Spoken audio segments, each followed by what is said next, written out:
Memanipulasi statistik adalah penyakit China. China selalu berusaha membuat statistik terlihat lebih baik dari yang sebenarnya, dan praktik ini mempunyai konsekuensi yang serius.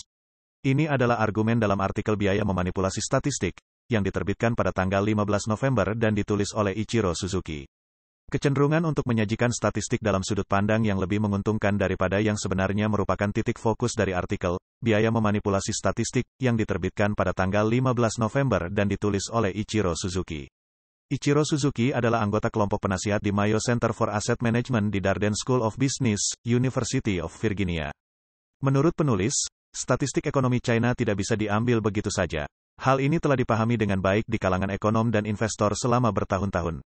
Negara ini selalu berusaha membuat mereka terlihat lebih baik dari yang sebenarnya, dengan melaporkan angka yang lebih atau kurang tergelembung.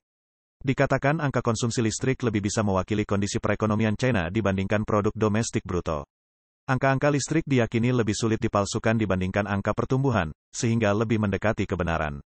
Kecenderungan untuk menjadikan diri mereka terlihat lebih baik disebabkan oleh kombinasi berbagai faktor, aspirasi, rasa rendah diri, kesombongan, kebanggaan nasional, ego yang besar, dan lain-lain. Para pemimpin PKC berpikir, kerajaan tengah atau Chungkuo harus lebih baik dari sekarang. Jika tidak maka akan sulit bagi mereka untuk memaksakan kehendaknya kepada negara lain, khususnya negara-negara berkembang. Kecenderungan ini tampaknya semakin meningkat dalam 10 tahun terakhir sejak Xi Jinping naik ke tampuk pimpinan menggantikan Hu Jintao.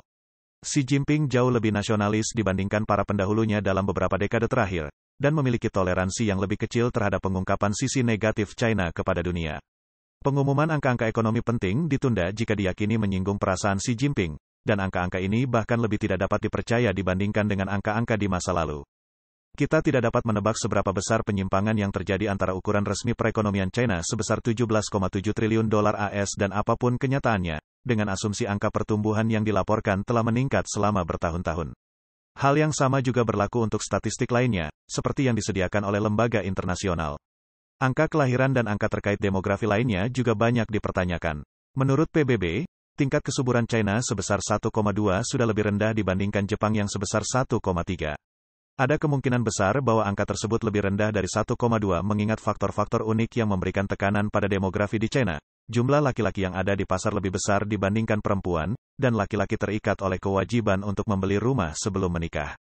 Terlebih lagi, perempuan berpendidikan menikmati karir mereka dan tidak tertarik untuk menikah dengan laki-laki dengan pendidikan lebih rendah dan berpenghasilan lebih rendah.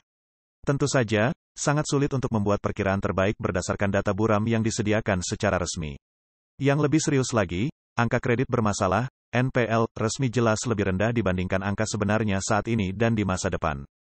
Yang ini lebih rendah, dibandingkan dengan sebagian besar lainnya yang lebih tinggi. NPL adalah monster yang terus tumbuh seiring dengan kinerja perekonomian yang buruk.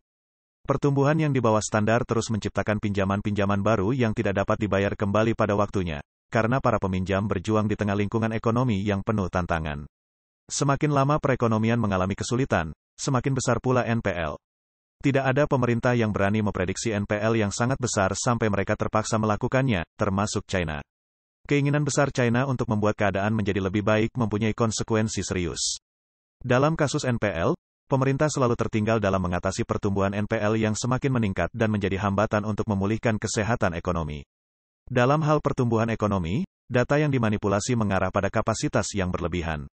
Kapasitas yang terlalu besar selalu menjadi masalah dalam perekonomian China sejak 1 dekade lalu, ketika tingkat pertumbuhannya mulai menunjukkan perlambatan.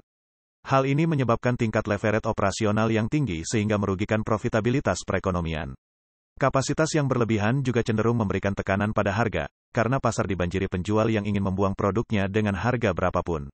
Lingkungan laba yang lemah adalah resep bagi NPL yang lebih besar, yang pada gilirannya mengejutkan para pembuat kebijakan. Keinginan untuk memanipulasi statistik menimbulkan kesenjangan supply-demand yang lebih besar, sehingga merugikan perekonomian.